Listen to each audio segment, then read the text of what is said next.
and welcome to this edition of TSR Live. This is the Friday call-in show that I do every Friday, I guess Friday afternoon now. I used to do them at 12 o'clock because that was the original show time, but we're going to do it around about 3:30, maybe quarter till, give or take a few minutes.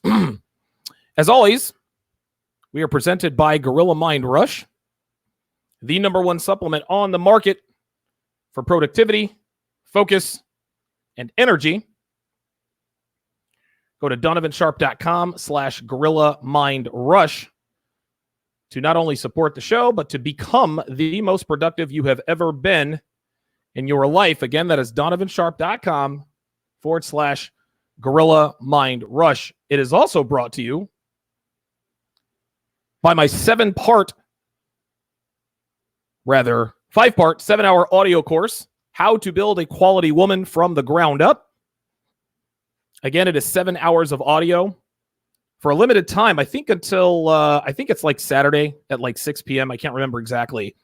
Use promo code QUALITY20. Again, that's promo code QUALITY20, QUALITY, the number 20, the number 20, and you will get 20% off of my 7-hour 5-part course.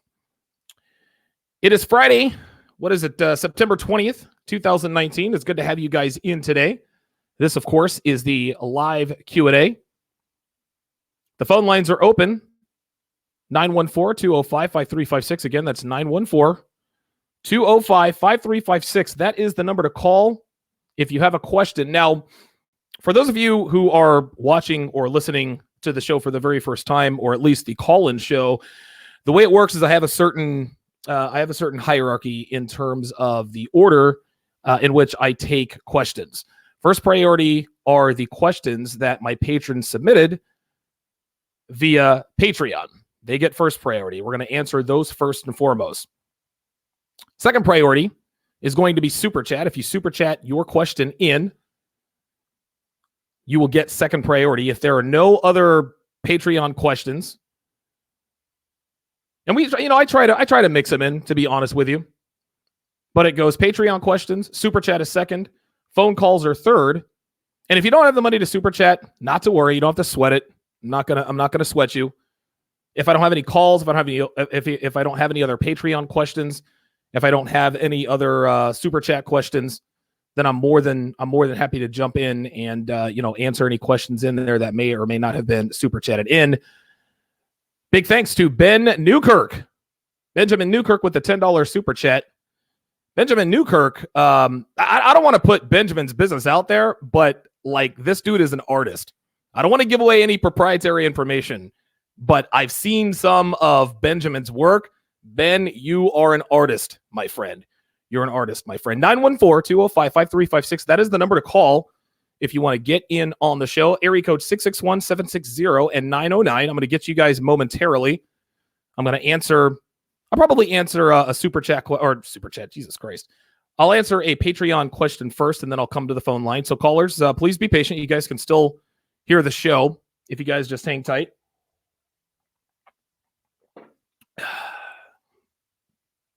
All right, let's see here. Steel Mongoose says Super Chads get priority. Makes sense, I guess. Yeah, I guess that makes sense. All right, so let me go ahead and bring up the very first Patreon question here from one of my patrons. And again, if you're a patron, don't sweat it. I'm not going to put your business out there on Front Street. I'm not going to put your name to it. But I will, so I try to keep all proprietary information because I know guys have public jobs and all this other kind of stuff. So the first question is, quote, I find it interesting that women never talk about the medications they take for depression and anxiety after they've gone through the CC. This is the banana gobbling jamboree, the BGJ. Do they ever admit that going through the CC causes these issues, or are they always in denial? This is that's a very good question. The answer to that is obvious. No, of course they never ever admit that the reason they are on anti-anxiety or antidepressants or medications of the sort, they'll never admit that they're on these medications because, of course, they rode the CC. There are many reasons why people end up on antidepressants, anti-anxiety medications. Sometimes it's hereditary. Sometimes they have a little bit of PTSD. Maybe they did a couple of tours in Afghanistan and Iraq, right? Dealing with PTSD. Maybe you had a chaotic childhood. Maybe something bad happened to you as a kid, right? Maybe you were molested, something like that. I can certainly understand why someone would feel the need or why someone would be diagnosed with depression, bipolar, et cetera, et cetera. But the medications for depression and anxiety, and I think the statistic is 1 in 4. 1 in 4 women today have been diagnosed. I don't even think they've been diagnosed. 1 in 4 women today are on either antidepressants, anxiety medications, or both. And the underlying cause, listen, and again, the public is not going to call it what it is. The public is never going to say the reason why these women are on antidepressants and anti-anxiety meds is because they've slept around, and sleeping around is not good for women mentally, physically, or spiritually. They're never going to admit that. And if the public isn't going to admit it, then girls aren't going to either. Again, the media, the economy has a vested interest in promoting promiscuity. They do. Ashley Madison had a commercial on television. Life is short. Have an affair. Like, these are the times we live in. So girls, not only do we not shame promiscuous women anymore, we used to indirectly encourage that they sleep around to get it out of their system. Now we are encouraging them. At first, we used to shame women for sleeping around, right? If you were promiscuous, you had the scarlet letter, people called you names, blah, blah, blah, blah, blah. This discouraged women from becoming banana gobblers. This is what happened. Shaming works. Shaming tactics work. Then it became sort of accepted that women sleep around in the sexual revolution, right? Sex, drugs, and rock and roll, the free love movement, that, of course, feminism came in. And now lately, it actually turned into maybe turning a blind eye to promiscuity. Now promiscuity is glorified. Single motherhood is glorified. Sleeping around is glorified. Swiping right on Tinder and having, 78 matches every single day, that is glorified. So no, they're never going to admit that the reason why they're on these medications that they take for depression and anxiety, they'll point out every other reason. They'll lie to you and say, I was sexually abused. I was molested. I was raped. Girls lie about all this stuff. And the fact of the matter is they don't really know why they're depressed. They don't know why they're anxious. They've heard grumblings here and there. They, sometimes they'll catch, maybe a snippet on my show. Maybe they'll see an article somewhere, right? But then a girl says to themselves, dude, society is telling me, the world, the culture is telling me that sleeping around is good for me. Sleeping around is good for me. And by the way, I'm actually going to be breaking down another TED Talk from a professor, a doctor, who actually tells women that sleeping around is not only good for them, but that having a rotation is good. Definitely stay tuned for that. That's going to be Monday, 6:30 p.m. Eastern Standard Time. But yeah, no, the answer is no. They're always going to be in denial because and again, Rollo Tomasi talks about this all the time. They are emotionally invested in it. They are invested in their lifestyle. Women, and this is, I don't know if this is indicative of women or just, I don't know. But when people are invested in a lifestyle, in an ideology, in whatever, it's very, very hard to move them off their square. Now, we as men, more times than not, yeah, we can say, hey, listen, you know what? I was wrong, right? Like, we can, we're more likely to admit that we were wrong and that we've gone in another direction, et cetera, et cetera. But the fact of the matter is that, especially when it comes to women and their lifestyle, women will never, ever, ever admit that sleeping around is bad for them. That's never going to happen. 914-205-5356 is the number to call if you want to get in on the show. I was going to go to the first caller, but it looks like he dropped off. You guys got to be patient, man. You guys know I'm long-winded. This is why I have a solo show. Whoever you were, jump back in. I'll get you on as soon as possible. 914-205-5356 is the number you need to call. Area code 760. You are on live with Donovan, and you go ahead. Hey, Donovan. This is Joe. I'm just wanting to give a shout out to you, to your course. I just bought it yesterday. This shit's freaking good. Also, to Jonathan's body language. My brother got it. He went to Hot Dude Con. Freaking awesome shit. I have a couple things. I started a YouTube channel, and I wanted to kind of know like what programs and stuff you guys use to get those nice like pop-ups going. Yeah, it's interesting that you asked me this, Joe. I've been kicking around the idea of possibly doing like a podcasting 101 series, like every Sunday release like a 10-minute video, because I've done this now for 3 years. I'm certainly not a professional or an expert. But everything you see on the screen, the things that happen, I do by myself. And if I can do it by myself, then I can certainly save costs in that regard. The program that I use right now, I'm just using StreamYard. StreamYard is a streaming service. It's basically what replaced the Google Hangouts. OBS is what I use to stream to Twitter and YouTube. Right. I also use a service called Restream. This allows you to stream to multiple channels at the same time. YouTube, Facebook, Twitter. I mean, you can stream to 8 YouTube channels, 7 Twitter pages, whatever the case may be. Of course, there are always fees for that. But OBS is called Open Broadcasting System, I guess. That's absolutely 100% free. So all of the effects, the introductions, and all that. If you have started a YouTube channel and you're looking for something free that is high quality, that works very, very well, it begins, as far as I'm concerned, it begins and ends with OBS. All right. Sounds good, man. And then just one other thing, I want to thank you, you and the Redman group and, ex-Redman group because of Red Judas, but all you guys freaking encouraging people to be better. Like I started TRT. They were trying to tell me in freaking nutrition class that freaking make. Yep, he's got to go. Listen, guys, if you want to listen, if you want to come on here talking about Red Pill Judas and this and that and the other, guys, come on, man. Like for serious, guys, this is like, Joe, I appreciate the call. I appreciate this and that and the other, right? But when you do stuff like that, it makes me think that that's the reason why you called. Okay. Listen, that may or may not be the case, but guys, I don't want to talk about Anthony. I don't want to talk about Rollo. I don't want to talk about, listen, I'm good friends with Anthony. I'm good friends with Rollo. I'm with the Red Man group. I'm going to be with the Red Man group until I decide otherwise. That's the way it's going to be. I am 100% going to be speaking at the 21 convention. This is how it's going to go. So if you want to come on and call me and call the Red Man group Red Pill Judas, come on, man. Like, let's try to be grown-ups here, guys. Let's try to be grown-ups. I know that sounds weird coming from me, right? Because I can be emotionally immature at times, but really, like enough of this Red Pill Judas. Yeah, guys, Rule Zero is a great show. The Red Man Group's a great show. TSR Live and TSR Primetime, both very, very good shows. Let's dispense with the shenanigans.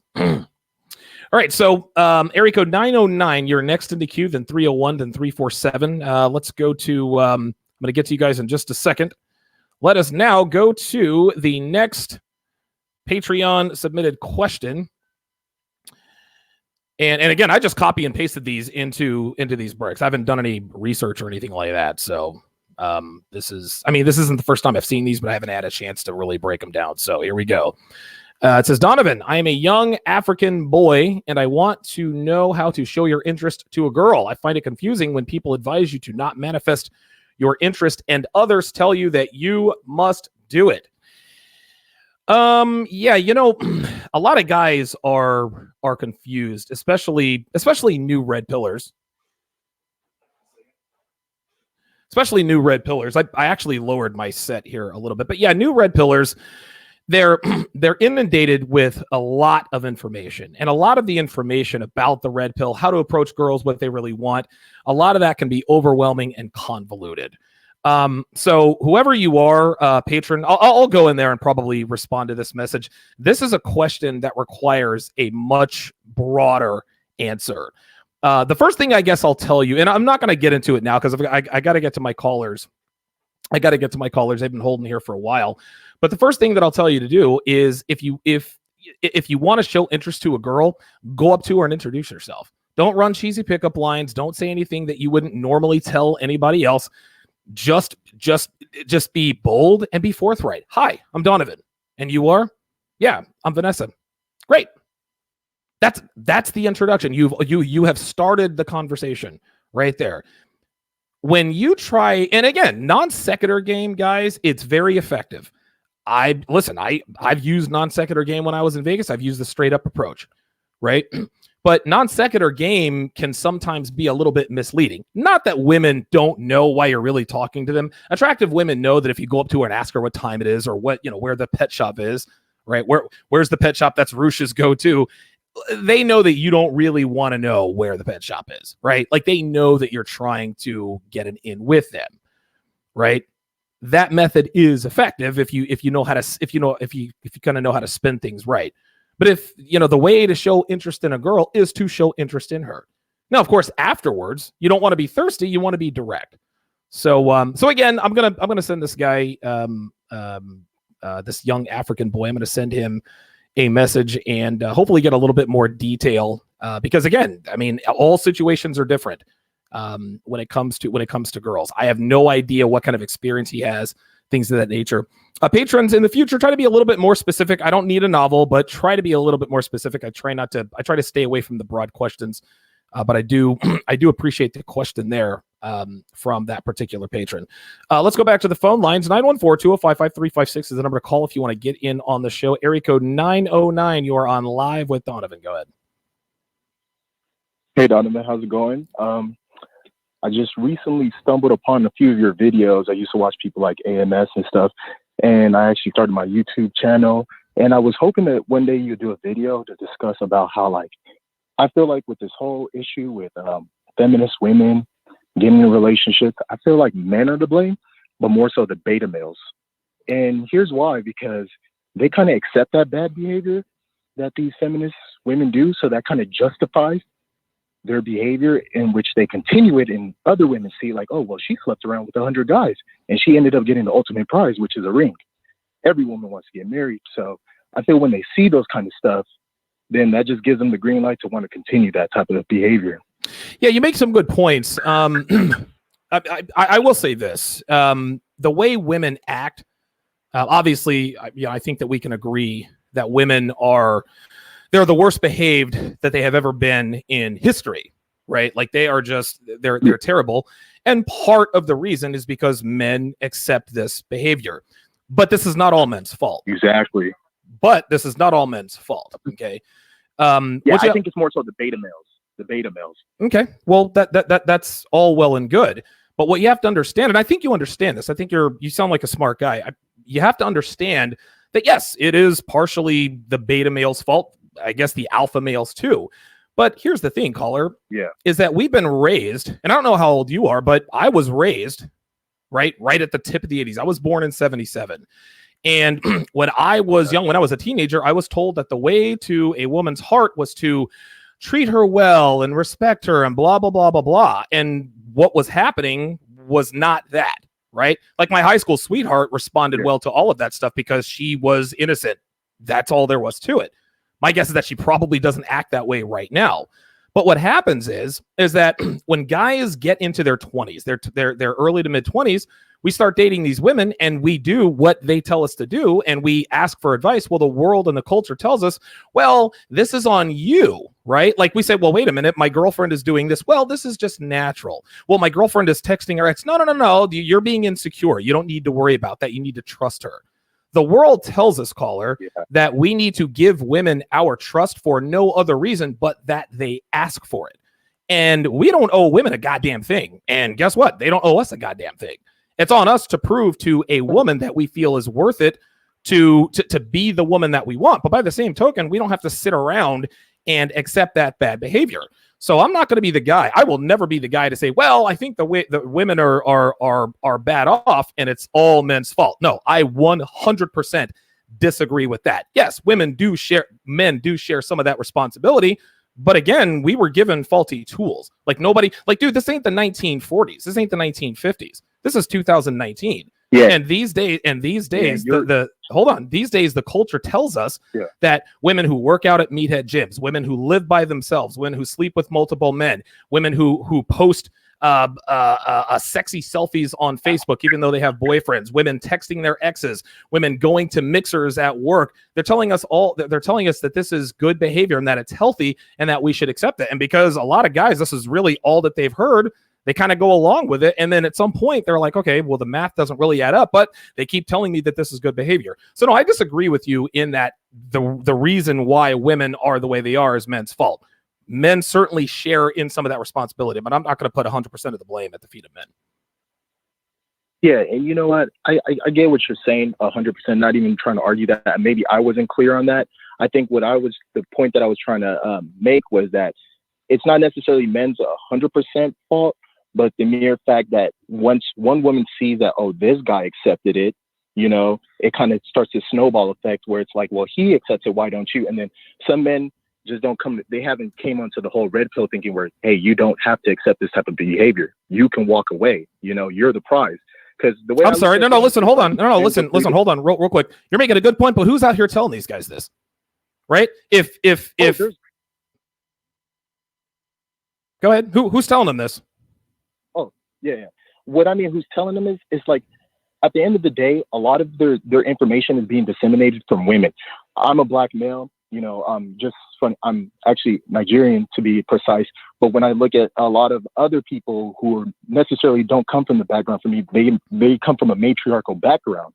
You understand? So it's like they were raised by their mothers, as opposed to somebody like myself, where it's a patriarch background. We have, we get a lot of the information disseminated from our fathers. They come around. I have friends that come around and say, hey, man, your household is completely different from the way things are, because my dad can't even necessarily try what, your dad just did, or, at your house. So I'm like, are you serious? Like, what? Like, well, again, caller, let me cut you off here. Listen, hold on real quick. You're absolutely right. But again, were you raised in Nigeria?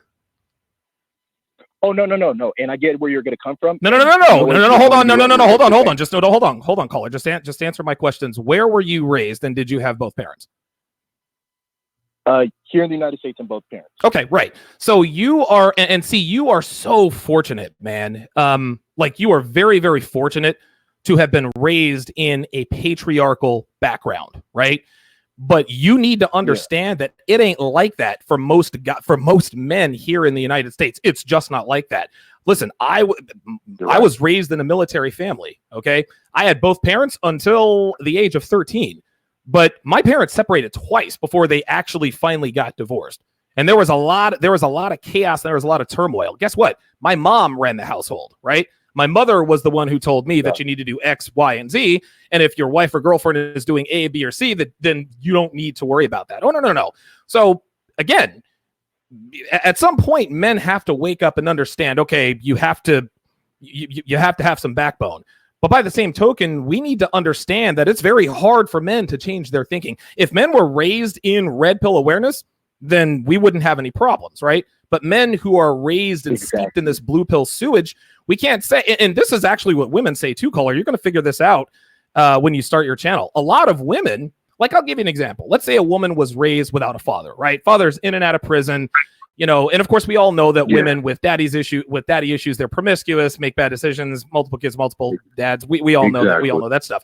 Well, we feel sorry for those. Well, we don't feel sorry for those women, but the world feels sorry for those women, right? Well, Stephanie's dad was in and out of prison, and she's had 3 kids with 3 different men, but her dad Steve was in and out of prison, so she does have daddy issues. The world forgives these people. They forgive these women.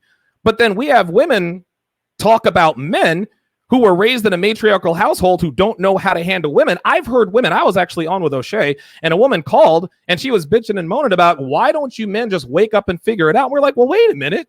You don't just wake up and just all of a sudden figure out how to handle women when you've been told to do it one way your entire life. It doesn't just click. It takes pain. It takes strife. And a lot of times it takes losing your health, your freedom.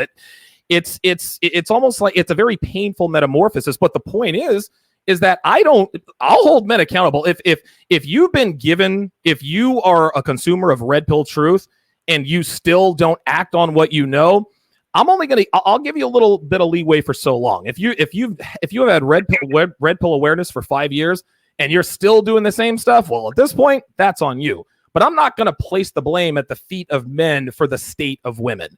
The reason why women are the way they are is A, the government, or A, feminism, B, the government, C, the media.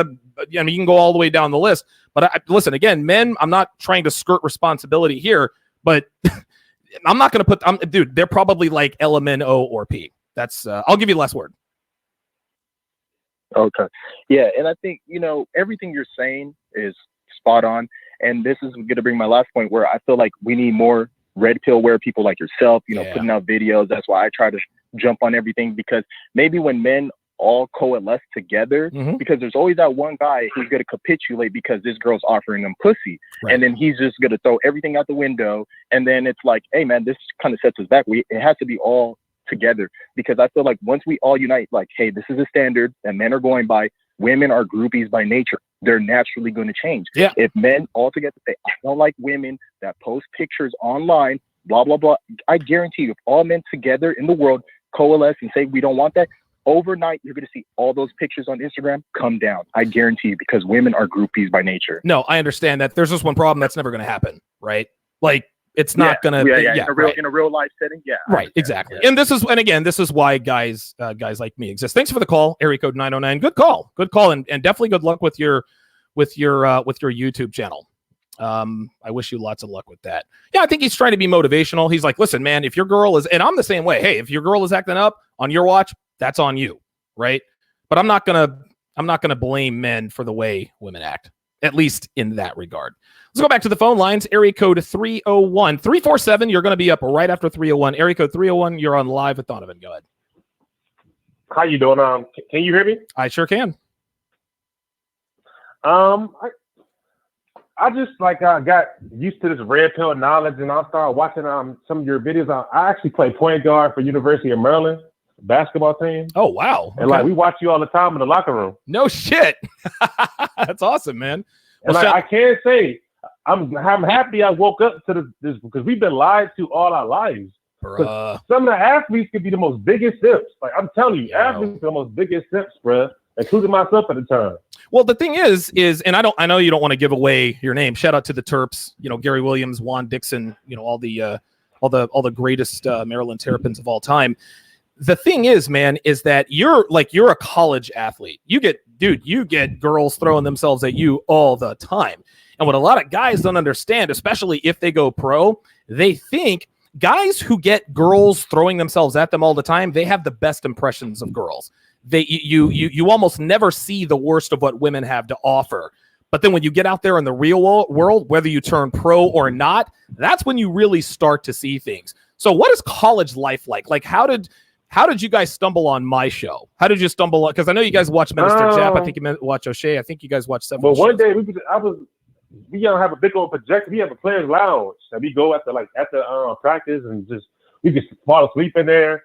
We got games in there. We just chill in there. You bring girls in there and everything. Right. You know what I'm saying? So one day I was just scrolling through YouTube and everything, and I heard something called Midtown and Red Pill. And I said, hold on, let me do some more research on this. And then I come across you, and then I was like, okay. I see. Then next thing you know, we had a whole class in there watching the video. Right. Well, that's good, man. It's good that we're.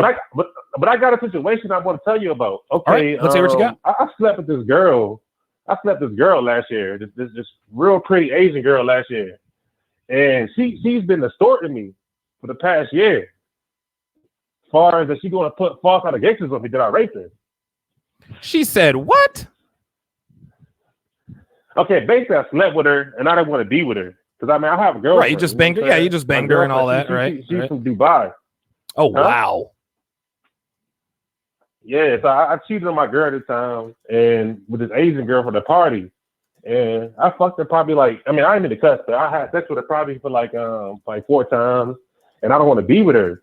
So now she's been telling me that she's the head of the student radio station we got here. Okay. So they do the papers and everything, stuff that. So wow. She got pulled on campus. So she's been like this extorting me, bro. Like just telling me she gonna put fire. You know how our society is. Like when women say it goes. That's right. That's exactly right.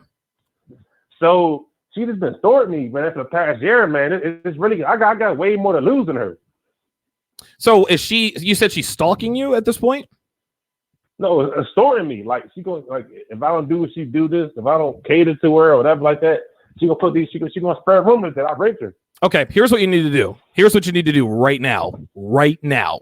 Number one, you need to put a recording device on your phone, right? Record all audio. Number two, you need to get a really inexpensive camera system, right? Record everything that goes on in your dorm room, wherever you are, wherever you're talking to this girl, you make sure you record everything, okay? Number three, buy another smartphone. It doesn't have to be an iPhone. Buy a cheap little used Android phone, set it up somewhere in your room, and record that video. Whenever you talk to her, you always record her, number one. Number two, you need to screen grab every single text message that she's sending you. DMs, Instagram, whatever the case may be. Document absolutely everything. Because when it comes down to it, it's going to be your word against hers. And if you provide proof to them that the sex A was consensual, and that B, she's blackmailing you. Hey, listen, you better come around and do what I want you to do, or I'm going to tell everybody that you raped me. Then she doesn't have a case. So what you need to do is you need to document everything, record everything, screen grab everything. And as a matter of fact, I would actually send her a feeler text right now. I'd be like, listen, I know you're threatening to tell everybody I raped you, which we both know it isn't true. What can I do to stop this? Okay. That is setting the bait. That's setting the trap. And if she starts in with her demands, guess what, caller? You've got her. Listen. And again, I don't want to get long-winded here because I got other callers, but I was in a situation with a girl. I was sleeping with her for a couple of months and I decided, I don't want anything to do with her anymore. Right. Shot her a text message. Hey, listen, let's hang out next week. I was going to wean her off of me little by little. Right. She shoots me a text message. She says, I'm pregnant. I'm like, all right, stay where you are. I'll be right back. I'll be right there. I go to CVS. I get 2 pregnancy tests. Go right to her house. I made her take 2 pregnancy tests. They were both negative. Okay. I'm like, all right, well, that's it. This is over. I'm walking out the door. She's on the phone with the Las Vegas Police Department. Yeah, I'd like to report domestic violence. My boyfriend is in here choking me and slapping me. Right. So now, dude, now I'm in the shit. I'm in a pickle. Right. This had never happened to me before. Something in me, caller, just told me, all right, let's record this conversation. I put the phone face down on the coffee table. I crossed my legs and tried to remain as relaxed as I could. And so I said to her, listen, her name is Dee Dee. I can actually say her name on the internet. So her name is Dee Dee. I said, look, Dee Dee, you know I didn't slap you or choke you. So why did you tell them that you did that I did this if you know that didn't happen? And she says, oh, I just wanted you to stop with this bullshit and this and that and the other. I thought you were trying to get rid of me and da-da-da-da. I was like, you didn't have to lie about me abusing you. All you had to do was say that that's what you thought. We could have talked about it. She's like, yeah, I know. I'm sorry. And dude, as soon as we got done with our conversation, there's the Las Vegas Police Department right at the door. I played them that recording, and she was arrested for making a false domestic violence accusation. I got to go home, never saw her again. My saving grace was that recording, caller. So again, record, screen grab, videos. And breaking news, the New England Patriots have released Antonio Brown. Yeah, it literally just came across the wire here. So thanks for calling in, 301. I got to get to my other callers. So listen, score another one for the Sisterhood Uber Alice. Another professional athlete has his career derailed by what appears to be a false. And this is Miami J. Hold on, this is Miami J. Hang on a second. Hey man, I'm on the air. No, you're good, dude. That was Miami J calling. He's probably calling to tell me that the Patriots released Antonio Brown. Right. So the Patriots have released Antonio Brown. So again, another career derailed because of what a woman said. 914-205-5356. That's the number to call. Let's go to area code 347. Thanks for holding, man. You're on live. Go ahead. I'm a woman. Say again. I'm a woman. You said you're a woman? Yes. Okay, you don't sound like one. What's your name? Denise.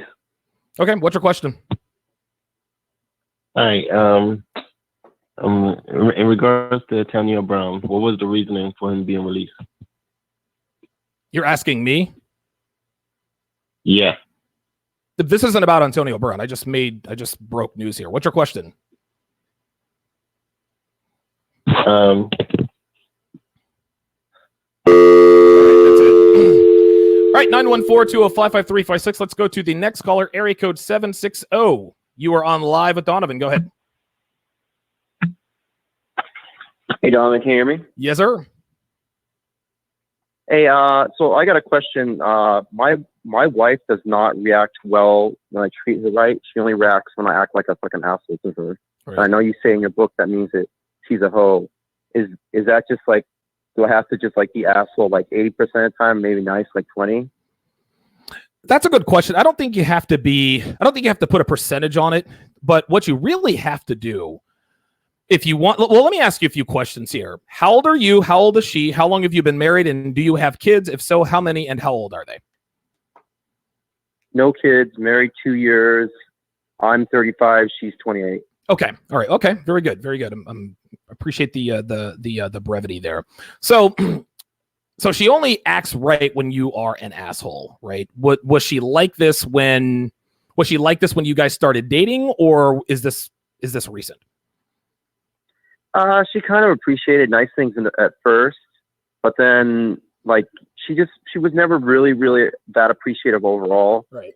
But she did appreciate things in the beginning, but now, nice things she pretty much just freaking ignores, and she only responds when I go grill a pimp game on her and tell her how it is, and tell her check on with me and tell her basically what to do all the time. Okay. All right. Yeah. Then yeah, it sounds like that's what you need to do. I'm not saying be a complete asshole all the time, but here's the thing. What you have to understand is that girls call guys assholes all the time, but what we don't realize is 90% of the time when a girl calls a man an asshole, he's not really being an asshole, right? And this permeates men and women. You see, in 2019, the word shit test then? Well, of course it is, right? So in 2019, the word quote unquote asshole, what that means is a guy who doesn't pander to women, right? A guy who calls women out on her bad behavior, a guy who who makes it very clear that you don't buy her narrative. That's an asshole. A guy who is unapologetically masculine, a guy who ribs women, a guy who shit tests women back, things of that nature. So if you have to be an asshole, if that's the definition, then definitely be an asshole. What being an asshole really is just being a man. Don't be afraid to be a man. If you want to do something, do it. If she doesn't want to do it, then leave her behind. That's just kind of the way that's kind of the way this goes. Yeah. Okay. Yeah. Cause, she was telling me, she's like, I like it when you were sweet to me. I like it when you were nice to me. And I was like, well, you treat me disrespectful when I act like that. So this is what you get now. And she says, sometimes that turns me on. And sometimes it just makes me mad. I said, no, baby, it turns you on all the time. Right. Sometimes it makes you mad. Right. Stop having these conversations with her. Okay. You both know what's up, right? There's no need to tell her what she already knows. And again, a woman would never tell you what really turns her on. A woman is never going to tell you, hey, listen, when you're an asshole, when I can't tell if you're pissed off at me or not, that's when I'm really turned on, right? Girls can't tell you that because it makes them look bad, right? Treat me like shit, so I'll treat you well. No, well, she lets me know that sometimes. Okay. Well, listen, whatever the case may be, shrug your shoulders, right? Listen, Rollo Tomasi says it all the time. Yeah. Demonstrate, don't explicate, right? If she asks you, why are you treating me like this? Treating you like what? You've been such a fucking asshole lately. I actually thought I've been quite the gentleman, but if you want me to be an asshole, I can be an asshole. Oh, no, that's okay. All right. Okay. All right. Never mind. That's how that goes. So yeah. So again, man, you really, and again, I know this sounds kind of red pill 101, but you kind of have to grab your balls and be a man. Do you have a specific example of her being a bitch to you and you responding in kind, or what kind of things does she do? No, she just gets out of tone. Like her tone gets nasty, and I fucking tell her, don't fucking talk to me like that. Do you yell when you say it? And then what's that? Do you yell at her when you say it? Yeah. Okay. Don't yell. Okay. If your woman, I had to check Devin. As a matter of fact, I had to check Devin this morning right? So I'm in the bathroom taking a piss. I had just gotten up. I'm taking a piss, and I was taking quite a long piss, right? I'm 42 years old. Like, the prostate ain't what it used to be, right? I mean, the river doesn't flow, is right. So I'm in there for a while. I had no idea that she was up. So I hear this knock on the door, and I'm like, what? She's like, you done? Dude, I zipped my shit up. I walked right outside. I was like, yo, check this out. I said, don't you ever talk to me like that. I said, I'm in the bathroom taking a fucking piss. We got 2 fucking bathrooms. Go use that one. Don't you fucking no, I'm sorry. No. Don't piss on my leg and tell me it's raining. Don't fucking talk to me like that. She's like, all right. And she's been a pussycat ever since. Didn't have to raise my voice not one time. So if your woman takes a tone with you, the very first time you check your woman, you lower your voice, you make strong eye contact, you say, watch your tone. You make and you keep eye contact with her until she looks away. And she will look away. Mm-hmm. If she doesn't look away, then bruh, it's time to go. Because you have a woman who does not respond to masculinity. That's how this goes. Okay. That would be my advice to you. Okay. All right. Thanks, brother. Appreciate it. No problem. 914-205-5356 is the number to call. Phone lines are still open. Let's go to area code 973. You're on live with Donovan. Go ahead. Hey, it's Greg. I'm at work, actually. I'm in the great state of New York where they're... What? Listen, man. Listen, you got to be careful watching me at work, dude. Oh, yeah. You don't have to tell me twice, man. I'm at work, so I'm in a quiet, secluded place. But I wanted to tell you, I wanted to tell you a story. Okay. All right. So it's not going to take long. So once upon a time, we're going to go over there. So basically what happened was 6 months ago, I met this girl and I broke up with my ex maybe in January after 3 years, she wasn't giving me sex. I wasn't putting up with it. I actually cheated. She asked me, oh, why did you cheat? I said, you stopped putting out. And after that, I'm just saying, I'm done. This is it. And then I waited for her to say something about that. But lo and behold, she knew that I had a quote unquote crush on somebody. We were just talking. We were friends and stuff like that. 3 months later, she's like, oh, I'm with my boyfriend and this, that. I'm like, okay, I really care, and then she asked me about, oh, can you go to Home Depot with me? I'm like, sure. She's like, can I bring my boyfriend? I'm like, I don't care. She's like, oh, my boyfriend and I went to San Francisco. I'm like, I still don't care. I really don't. You can bring him with you. I don't care. Right. And then when I saw the interaction, I saw that she was the one, she kind of had that, I don't know what I'm doing, but I really do know what I'm doing deep down inside of her. Yeah. And it came off to me like, oh, you know what you're doing. Right. You know what you're doing. You're trying to play it off as if you don't. So I got that there was a red flag right there. And I said, although you may look cute, I got my eye right on you. Right. Because when it came to her and her boyfriend, she was like, here, hold my bag to him. Yeah. And she came to me. And I was like, and I'm sorry, I was like, holy shit, this isn't going to last. It's not going to last because even when she messaged me on Messenger and said, I had to take a break from my boyfriend and all this other stuff, and then 2 months later, I'm in work. I just got into college. She's like, 2 months later, she's talking about the death of her grandmother. I'm just like, cool. She was also like, you're really despondent. You're really cold. And I'm just like, yeah, because I don't have time for this shit. I just broke up with somebody and, but I needed to get out of this red flag. And she asked me one simple question. She said, do you like me? I said, do you want the truth? She's like, yeah. I said, yeah, I do. And that was my gateway ticket out, because although I did like her a little bit, I did want to bang, but I don't care anymore. But then also what happened was after she said, let's be friends and stuff like that, I don't see you like that. I only see you as a friend. I was like, cool, sure. I instantly cut it off. And then 2 months later at 12:59 in the morning, she texted me. I had to get a drink of water. I'm at a scene shop. I'm, cutting shit, making sets for, corporations and stuff like that. She says, how come we don't talk anymore? And I'm sitting at my bed, 12 o'clock in the morning. I didn't say anything until 7 o'clock in the morning when I can actually deal with it. 7 o'clock, I said, I'm busy. Okay. And that's it. And all I got to say is, what did I do right? What do I do wrong? Yeah. the first thing that you should have done is when she says, "Hey, do you want to go to Home Depot? Hey, can I bring my boyfriend, or do I want?" How did she ask you? Did she say, "Hey, can I bring my boyfriend," or did she tell you, I'm bringing my boyfriend"?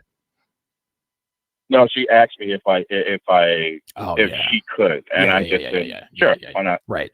So if she says, right, so that was mistake number one. I don't think it hurt you, but never do that again. "Hey, can I bring my boyfriend?" No. That's it. Just no, you can't bring him. That's it. Right? She didn't really want to bring him. That was a shit test. Okay, is this guy going to allow me to bring me my boyfriend? Now, that didn't kill you, but that, just like you said, where you thought was the beginning of the end, that was really kind of the beginning of the end. You never really recovered there. Your second mistake was when she asked you, "Do you like me?" Okay? The answer to that question is kind of depends, right? Well, do you like me? I don't know. Yeah. Right? Like that's your answer. Do you like me? Yes or no? I don't know. I mean, some days I do, some days. Right. Don't tell her, don't never ever see again. Never, ever, ever explicitly tell a woman that you are interested in her. You show her, right? Because if you tell her you like her, it's not really going to mean anything. All that is validation, right? Do you like me? Yes, she got that validation. Oh, he likes me. He wants to bang me. All right, I'm not interested anymore. Okay, just make sure you keep it up in the air. How much do you like me? Not very much right now. Right? I mean, dude, again, this is push-pull game. Never, ever, ever, ever tell a beautiful woman that she is beautiful. Don't do it. People tell her she's beautiful all the time. Those were the only two mistakes that I could pick up on. I think you probably left out a few mistakes you probably made that you probably don't realize. Was this girl your ex-girlfriend, by the way? No. Okay. All right. Very good. No, this was like a person I met in the class that I had, and I just, I was going outside anyway. I at that point where I was just like, I don't really care anymore. Like after we broke up after 3 years, I just said, fuck it. I don't care anymore. Whatever happens. Sure. That's it. And literally, I mean, I know you got other college, but literally when we broke up, I needed to get my guitar amp from her car. Mm-hmm. And what happens is that she brings 5 of her friends to my house to bring something that she could have done herself. And what happened was I said, I'm in Brooklyn. And I actually did walk out the door and I said, I'm going to Brooklyn, come back later. And what happens was she does on Facebook, well, like I lost somebody, I lost my boyfriend and stuff like that. Or I wish I could be friends with him, although I can't get you back and stuff like that. Yeah, right. Mm-hmm. Yeah, well, I'm just like, cry me a river. We don't, you know what I mean? Yeah, screw that. But then when she asked me, can we be friends? I said, look, we need to talk right now. I was doing a show. I was A2 at that point. I said, fuck this. I need to talk to you right now. And the minute she said, like she was trying to really get me to be friends with her. And I was like, don't count on it. And I just said goodbye. You just should have said no. Hey, can we be friends? No. This ain't a friendship. Yeah. Again, this is what happens. This again is what happens when your woman doesn't respect you. She wanted all the benefits of being in a relationship without actually being in one. She wanted to be your friend. Yeah. She wanted to be your friend, but she didn't want to have to give up the booty. It doesn't work that way. If you want a man's companionship, and thanks for the call, area code 973. If you want a man's companionship as a woman, you got to give up the booty. That's just all there is to it. Big thanks goes out to R. Malik with the $2 super chat, or it's a CA2 Canadian dollars. I don't know. CA2 says, what's up, Don? It's Malik from Toronto. Keep it up. Shout out to the frosty north, I guess. I don't know. All right, let's move on to the next Patreon question here. Oh, wait a minute. There we go. Excellent.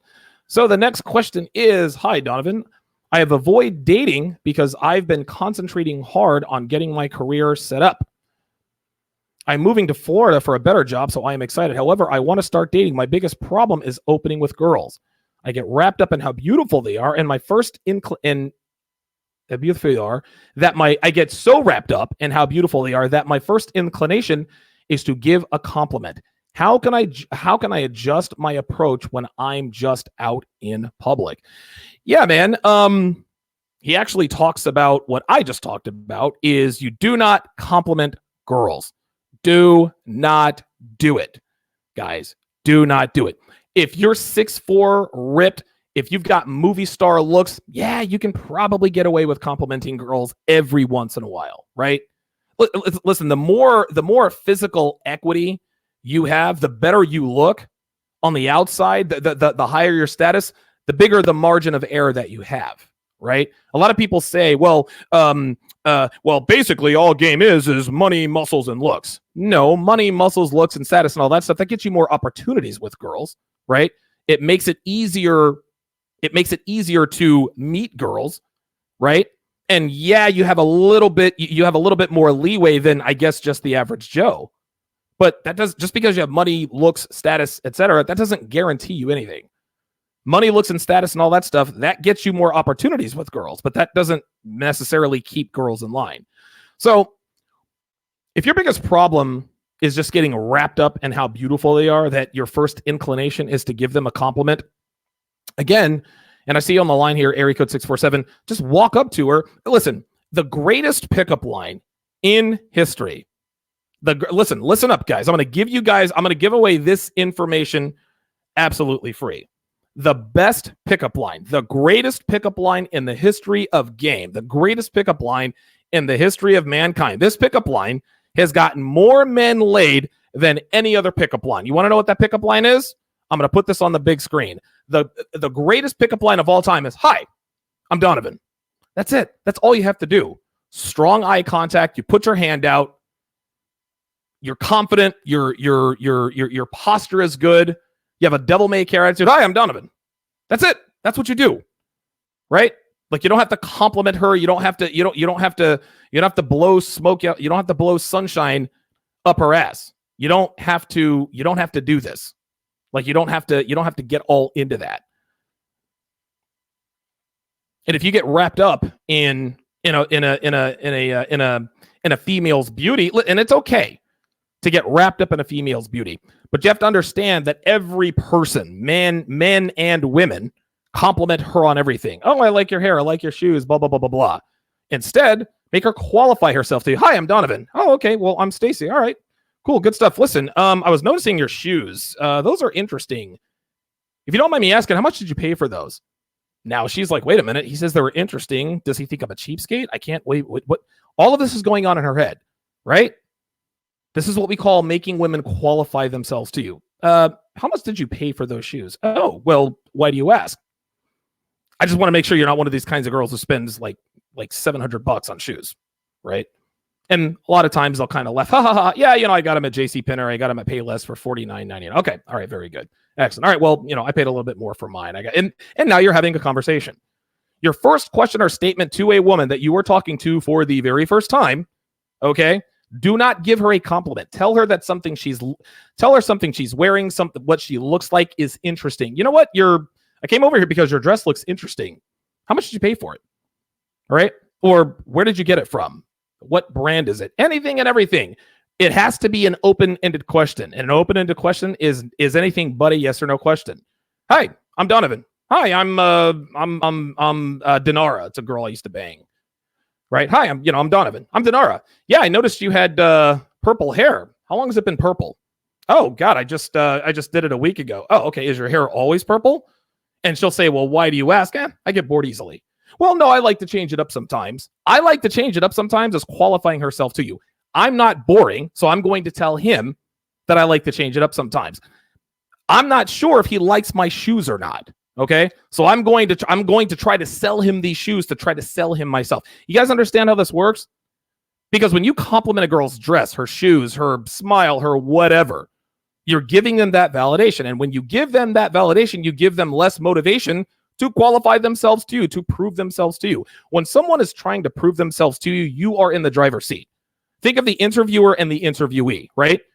If you're the interviewee, the interviewer is not trying to they're not trying to qualify themselves to you. You want their job. You want them to hire you. So what are you doing?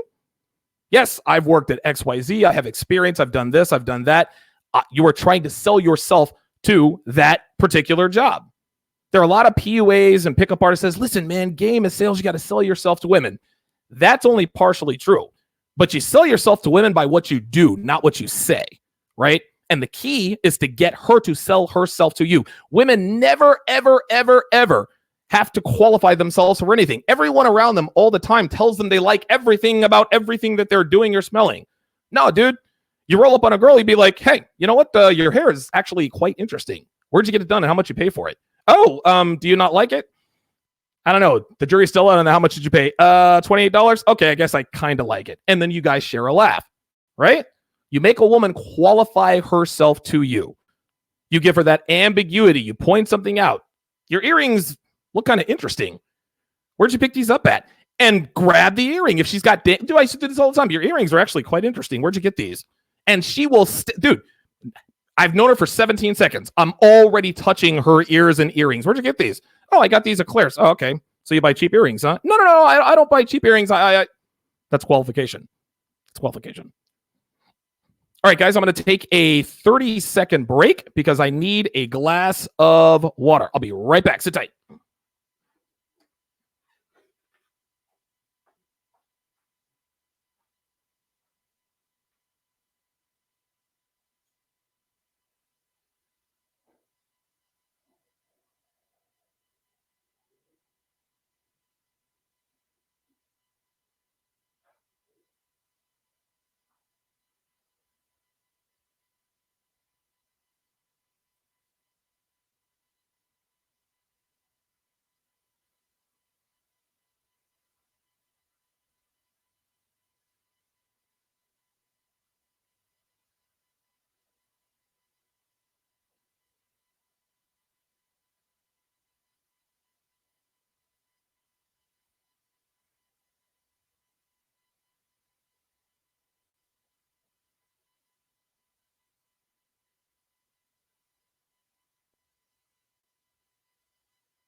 All right. Let's get back in here.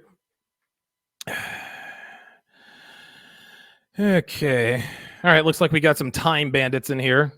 Looks like 30 seconds is up to me. If I say 30 seconds, it's more like a minute 6. Everybody keep your shirts on. Keep your shirts on. 914-205-5356. Let's go to the phone lines. Area code 647. You are on live with Donovan. Go ahead. Hey, Don. How are you? Good. You? Good. I like your shows, man, especially the ones that you break down, the articles. It's hilarious. Thank you. I just have one question, actually. So it's kind of weird, but so I'm actually a bouncer at a club usually in the weekends, and you get a couple of days and numbers and stuff like that. But some numbers I usually get, they kind of fizzle out during the week. Would you know why? It's kind of hard to articulate. You know what I'm saying? Okay, so take me through the cycle, right? So you're bouncing at a club, you're an alpha, you're a big tough guy, you get the girl's number, she fizzles out, right? So what normally happens? Go ahead. Yeah, sir. Pretty much every week it's a different girl. For LA, that's easy, but I'm just for some girls that are really quality type girls, they usually fizzle out during a week or two, that type of stuff. Yeah, the more better ones, Yeah, of course. This is common. This is just the law of supply and demand. The more attractive a woman is, the more opportunity she's going to have, right? The more men she's going to have available to her, right? The reason she fizzles out is because she has options. This is one of the main reasons why girls don't act quite as thirsty as men do. Men act thirsty because they don't have as many opportunities with women as women do with men, right? And we always say the 80-20 rule, 20% of the guys are sleeping with 80% of the girls. That may or may not be true. But the reason why they fizzle out is because they have other options. So I guess now your issue is all right, so I know they're fizzling out. I know they have options. How can I differentiate myself from these other guys that she has? I'm assuming this is what you want to know. Yeah. So I guess just keep going at the game. It's just numbers, I guess. Yeah, it is absolutely a numbers game. You have to understand that there's really nothing you can. There are certainly things that you can do to make her not attracted to you anymore, right? There are things that you can do to screw things up, to make her, okay, I don't want to be with this guy anymore. Let me delete his number. But there's really, obviously game and text game and all that stuff that certainly keeps her interested. But you have to make sure that you're not acting thirsty, right? So my guess is that, are you trying to play it too cool? Are you, all right, man, I'm going to text her. I'm going to text her every 2 hours. Like what's what's your strategy with these girls? Yeah, exactly. You're right. So pretty much like every 2 hours, text her maybe like when I get her number, I'll text her like the next week or something like that. You know? Oh, wow. Okay. So, that's why they fizzle out. And again, a lot of guys don't know this and I know a lot of guys, a lot of PUAs and a lot of women say, well, if you get a guy's number, or if the guy gets your number, if he texts you in less than 3 days, that means he's thirsty. No, that's not what that means. If you wait for 3 days, okay. Absolutely. If you wait for 3 days to text a girl, dude, she's not going to remember who the hell you are. Bruh, she gave her number to 38 other guys, man. Hey, this is Tim. I'm a bouncer at XYZ Club. I know 3 bouncers named Tim. Which one are you? She doesn't remember who you are. Dude, girls get so many numbers and talk to so many guys. She might not even remember who you are at the end of the day, right? So when you get a girl's number, the first thing you should do is, dude, you need to text her that day. And a lot of guys are against that kind of thing. Nah, man, I'm a man. You go for what you want. If you meet up with her on Tuesday, be like, yo, going to this bar at 9 o'clock tonight, come with me. Well, I have plans. Not anymore. 8 o'clock. Here's the address. Be there. That works. Girls like that straightforward type, that assertive behavior. But what's clear is that you're waiting too long to text these girls. You need to strike while the iron is hot, and girls are no different. Yeah, I see it because on YouTube, I mean, all these guys are saying, "Oh, wait like a few days, wait a week, make sure you're not thirsty and all that." Nope. Listen, there's a big difference between thirsty, right, and a man in demand, right? Again, girls view your actions depending upon how much they like you. If you made a good impression on her and you text her the next day or you text her that day, ooh, she's excited, right? But if she gives you her number after you sort of talked her into it and you were kind of disheveled, you're not really, your game was shitty, she doesn't really want you to text her, right? You text her, ooh, this guy's thirsty. You're a bouncer, man. You kick people out of the club. You can kick most people's ass. If Katie gives you her phone number, hey, this is Katie, the bouncer. Or, I'm sorry, hey, this is Tim, the bouncer. I met you like 17 minutes ago. And she'll be like, oh, hey, LOL. Yo, check this out. I'm going to XYZ bar when this, when XYZ club, closes. Oh, okay. Yeah, you're coming with me. And then just watch what she does from there. If she says yes, great. If she says no, big deal. Well, me and my girlfriends are going blah, blah, blah, blah, blah. Let that go. But you shot your shot. Okay. There's nothing wrong with going for it. Dude, you got to go for it. Again, girls get so many offers. Yeah, eventually they're going to forget who you are. That's the point here. Yeah, because 6th to 7th, 8th they're really easy for for a bounce. For me, for every week it's fine, but the 9s and 10s are the ones that slip away. It's actually crazy. It drives me crazy. Yeah, and it is what it is. That's what happens. Thanks for the call. Area code 647. Let's go back to the phone lines. We'll get back to the Patreon questions here in just a second. Area code 541. You're on live with Donovan. Go ahead. Donovan, what's going on, my man? What's up, man? Oh, man, long-time listener, first-time caller, I guess. And okay. I guess the call line just started opening up. But I saw the call, and I just had to call in because I was going through your videos the other day, and it was either on a live like this or it was on one of the other videos where I think a Patreon caller or a subscriber, wrote in and said that he, left his girlfriend because she gained too much weight. And you went over, 6 points of sort of dating. It was she has to be able to cook. She can't get too fat. She has to maintain, not frame, but maintain her looks. If you could I don't know if you can disclose those over, right now over the phone. Could there be a brief description of what those were? You mean you're talking about the qualifications for long-term relationship, you mean? Yeah. Okay, because again, if you're just looking to bang, I don't really care if she can cook, right? To be honest with you, if I'm just looking to bang, I don't really care about your personality either. Yeah. So the main qualifications that you're looking for, and I can't remember them right off the top of my head because they're not in front of me. Number one, she has to be attractive. She has to pass the boner test. Number two, no feminist beliefs. Listen, Alan Roger Curry always says this: no feminist beliefs. Most women don't identify as feminists, but they all have feminist beliefs, right? And there are ways to fish that out. You can go and search for that episode. The third thing, attraction, no feminism. The third thing, she can't be a broke ass bitch, right? You're not looking to listen. You don't want her to be a CEO of a Fortune 500 company, but she needs to be able to pay her bills. You're not trying to be somebody's sugar daddy. Like that's not how this goes. Sure. It's okay. Listen, it's okay to take care of women when they earn getting taken care of. But you're not there. You're certainly not there to pay anybody's bills. The next thing is she has to have a healthy respect for men. If she doesn't have respect for men, she's not going to respect you. I don't care how much game you have. There are a lot of girls out there who do not respect men. You could be a freaking billionaire, drive 8 Ferraris, and have 19 houses worldwide. She doesn't respect you, and they usually rear their ugly heads there quite quickly. Also, I would also say that, and again, this is just at first blanch. I'm sure I'm probably missing a few, but you also have to ask her about her family life. She doesn't have to have been raised in a 2-parent home, but by the same token, if her childhood was chaotic, that's a crimson flag, almost a black flag. It's a red flag if she was raised by a single mom, but okay, listen, that can be overcome if you have the will, the wherewithal to sort of train those single motherhood traits out of her. But those are the main ones that I look for at first. Okay. All right. Thanks for the call, Eric. Oh, I think I hung up on him too soon. 541, call back. 541, call back. My bad. I thought you were done. Try to mow through these. Area code 913. You are on live with Donovan. Go ahead. Hey, what's going on, Donovan? What's this up, is Mike, I'm a new patron. Hey, what's up, Mike? How you doing? Good, man. Well, number one, I just wanted to talk a little sports. I just want to say go Cardinals. We're probably going to get our first win this weekend. Who do you guys have this weekend? Second question. The Cardinals. No, but who do the Cardinals play? Oh, the Panthers. Cam Newton's out. Yeah. Oh, he's out. So he's out. Oh, yeah. That should be a win. That should definitely be a big win. Absolutely. Yeah. Obviously, I love your content and everything. Still digesting everything. Now, I do have 2 kids. Okay. I do have a daughter.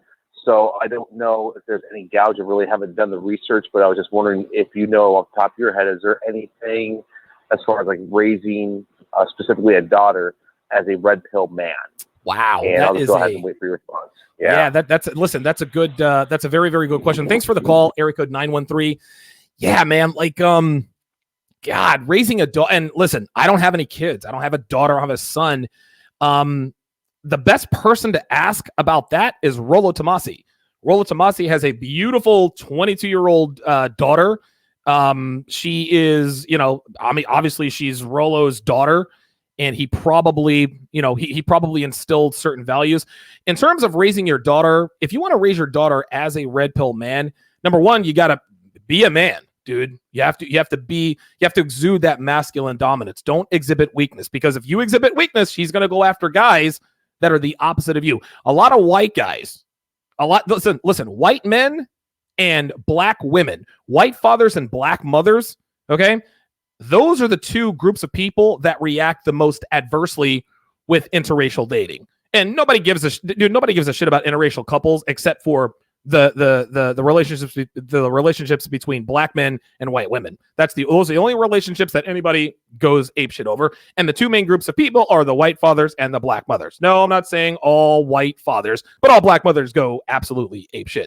Now, the reason for this is the reason why white girls have proclivities to date black guys more likely than not had a weak father growing up. She didn't see any masculinity. When she grew up, she saw her mother walk all over her father. And girls know instinctively. They don't say, well, my father is weak, so I will look for a man not like him. No, this just happens in their hard drive. Okay. And so when the first bit of masculinity that she gets happens to be from a black guy, well, guess what? Well, this is where I have to go to get masculinity. So these are the kinds of people I'm going to date. It's the same thing with black mothers. When little black boys are raised by black mothers, And black mothers are, switching their heads, all the stereotypes. You guys know it all, right? They're angry, they yell, they holler, attitude problem, blah, blah, blah, blah, blah. Guess what? Everything but femininity. So if a black boy's first experience with femininity happens to be with a white girl, namely your boy right here, those are the kinds of women he is going to go after, right? So if you want to raising your daughter as a red pill aware male, make sure that you are the best example of a strong, traditionally masculine male. Limit what she watches on TV. Try to limit her social media. That's the best I can do. That's the best I can tell you. I don't really know. I mean, I wish I could give you a better answer, but that would be where I start. That would be where I start. Area code 760. You are on live with Donovan. Go ahead. 760. You're on live. Hey, man. Hey, what's up, brother? I have a. What is it? What do you think it means when a woman says, "Why are you single?" You're asking me what you think a woman means when she asks you why you're single? Yeah. Doesn't matter. Doesn't matter. Why are you single? Yeah, I cheated on my last 5 wives. Why are you single? Right. Okay. And then my next question is, I'm thinking about getting a side bitch. What's the proper etiquette for that? Okay, so what you want to do is you want to look up the my 10 side chick commandments. I forget which episode it is. Somebody link it in here. I'll probably link it in the video. It's called the 10 side chick commandments. You can actually go to my website, donovansharpe.com, and in the middle of the page, all of my YouTube videos automatically populate after I post them. And on the right-hand side, there's a search bar where you can search. You can actually search my videos, like my catalog of videos. That's the best way of indexing. Put in the 10 side chick commandments. If you want to get a side chick, dude, dating apps, run game. You get a side chick the same way you get a fuck buddy. Basically, a side chick is a friend with benefits that, while you have a girlfriend or wife. But that would be the best thing to do. Do you want to let the side chick know that she's the side chick? Ooh, that is a very good question. No. A lot of time now, it really it depends on the girl, right? Yeah. You don't tell her, hey, listen, I have a girlfriend and da-da-da-da-da-da. No, you don't tell her. If she finds out, deny it, right? I think you're married. I think you have a girlfriend. Well, what? You can think whatever you want. Tell me that you don't have a girlfriend. Don't have a girlfriend, right? And if she really presses you, say, look, man, like what you do in your personal life is none of my business. What I do in my personal life is not your business, right? Listen, this is what it is. Like, I'm not looking for a relationship. If you thinking I'm married to have a girlfriend, if that's going to make you all crazy, hey, listen, man, we can both walk away from this. We'll charge it to the game. We had a great time. Good luck with everything. But we're not going to do this every time we get together. So you have a choice to make. We can either continue this as we're doing it now, or we can just forget the whole thing. You go over strategies in that, how to keep it on the download from your main girl? Oh yeah, of course, yeah. Okay. Yeah. So, just a few quick pointers before I go to the next caller. A few quick pointers are, number one, never ever ever tell a side chick where you work or where you live. Do not tell her. Don't let her know. Number two, when you meet up with your side chick, she never, ever, ever rides in your car. You can ride in her car, but never let her ride in your car. She can purposely leave an earring. She could leave, strands of hair, whatever the case may be. Most side chicks, caller, understand that they are side chicks, right? No girl ever wants to be a side chick forever. And at some point, what they'll do is they'll sabotage you. They'll sort of sneak tip sabotage you. Right. So if she's at your place, she'll leave an earring or her toothbrush. No. And again, when your side chick pushes for a long-term relationship, and she will, as all side chicks do, if she doesn't know where you work or where you live, she can't really do anything. Right. Here's another tip. And all this is in the 10 side chick commandments. Get a burner phone. Okay.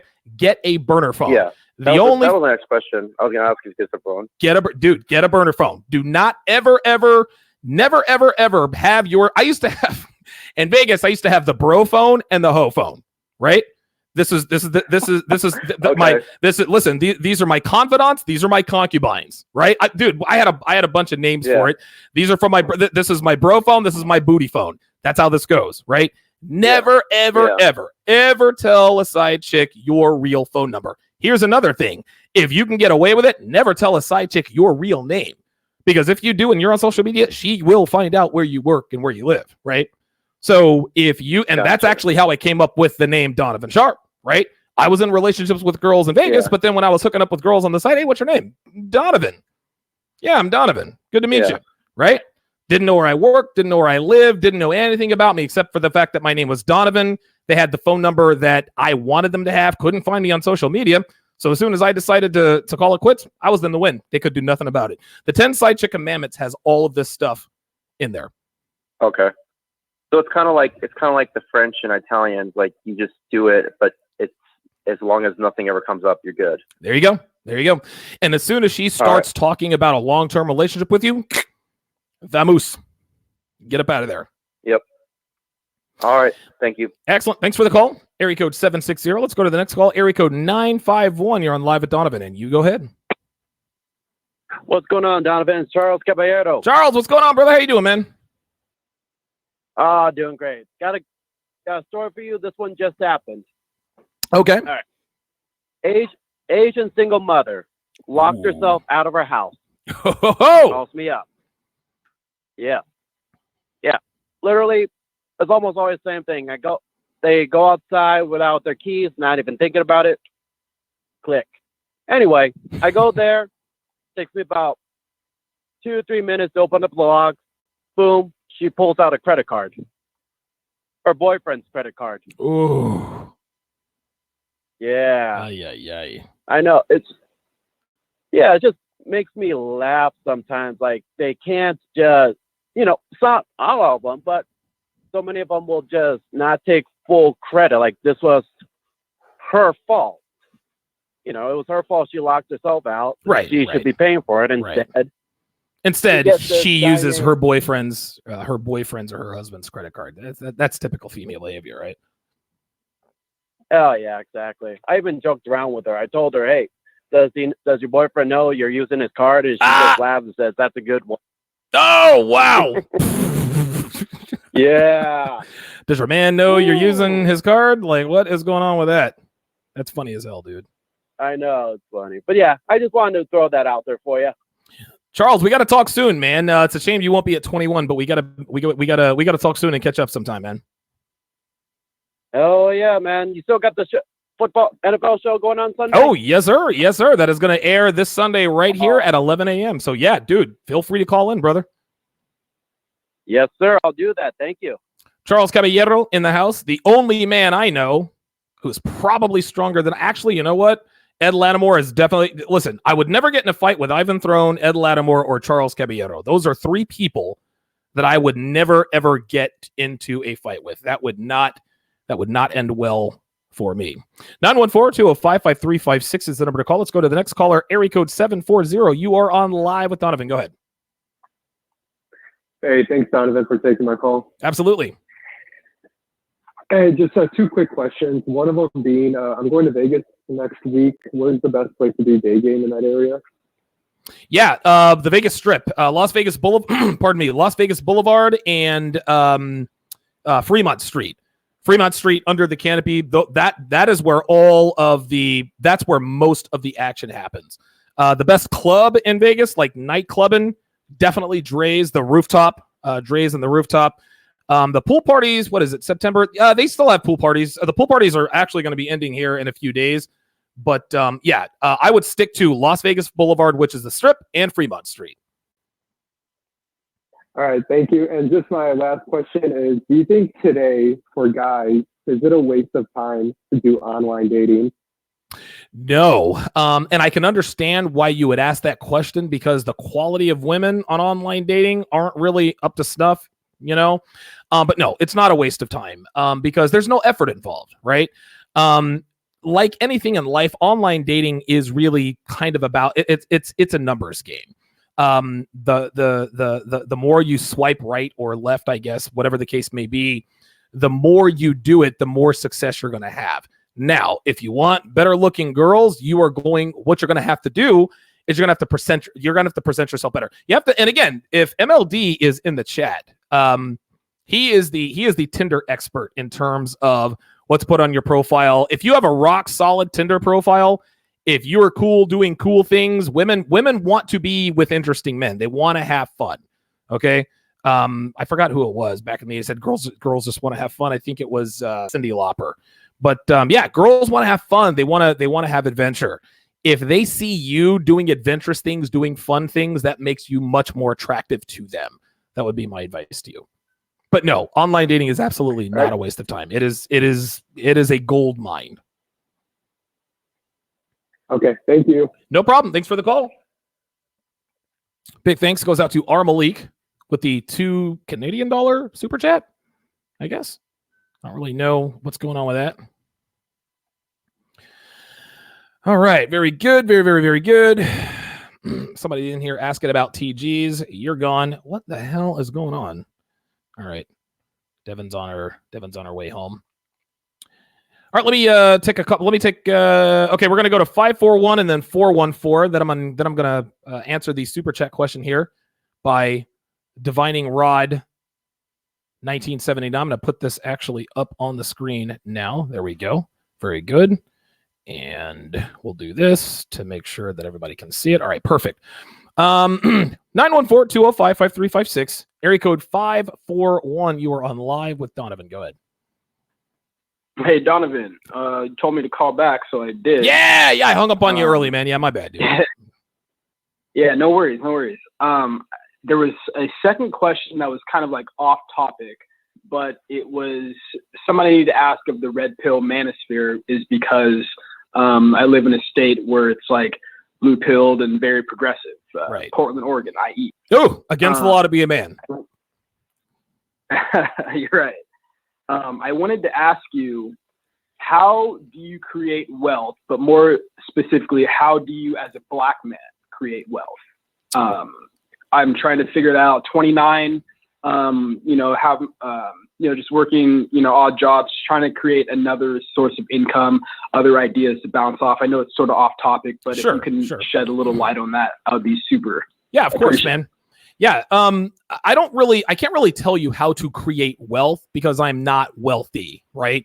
I've done very well in my life. I had a very, very successful, I guess if you can call it, real estate stint in Vegas. Believe it or not, I actually make more money now than I did when I was in Vegas. So I'm doing very well at that.